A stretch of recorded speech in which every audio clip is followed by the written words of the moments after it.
अनंतकोटी ब्रह्मांड नायक राजाधिराज सच्चिदानंद सद्गुरु श्री ब्रह्मचैतन्य महाराज की जय।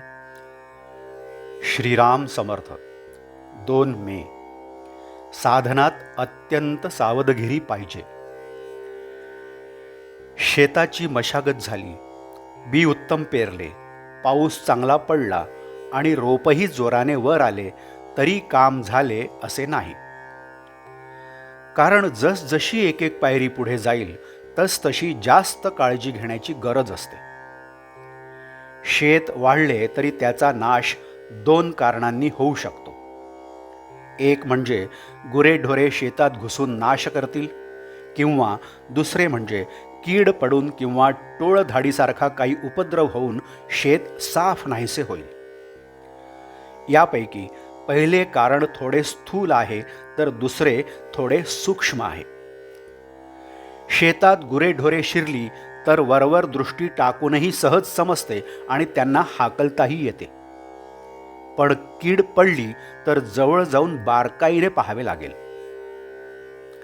शेताला कुंपण घालून ढोरे आत शिरणार नाहीत असा बंदोबस्त करता येतो आणि राख, शेण, औषधे वगैरे टाकून कीड न लागेल अशी तजवीज करता येते।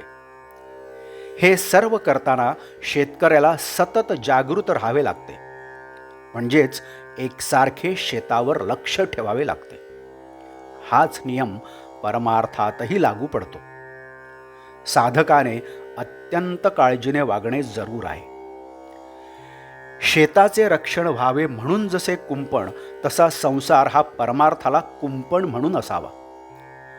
कुंपणालाच जर खतपाणी मिळाले तर कुंपणच शेत खाऊन टाकते। तसे न होईल इतक्या बेताने संसाराला खतपाणी घालावे।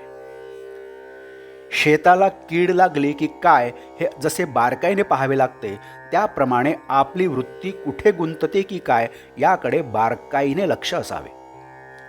अशा सावधगिरीने वागले तर पीक हातात येईपर्यंतचे काम झाले, पण पीक हातात आले आता काय काळजीचे कारण असे म्हणून भागणार नाही।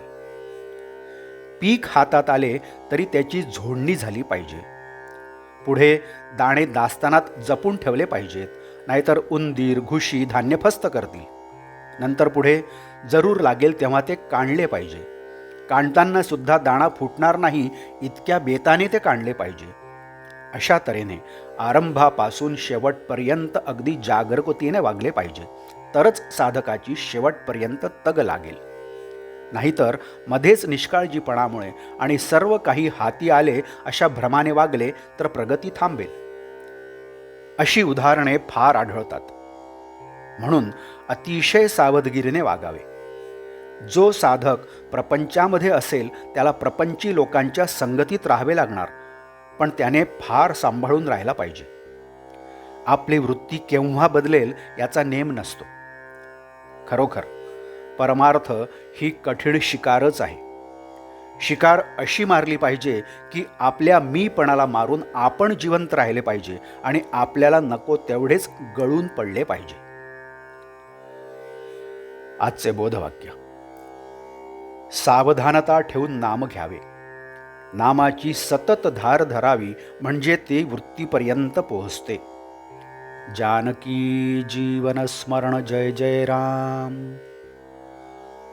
नमस्कार। आपण या चॅनलला कृपया सबस्क्राईब करावं। आपण हे चॅनल लाईक करा, शेअर करा आणि कॉमेंट्सही करा। धन्यवाद।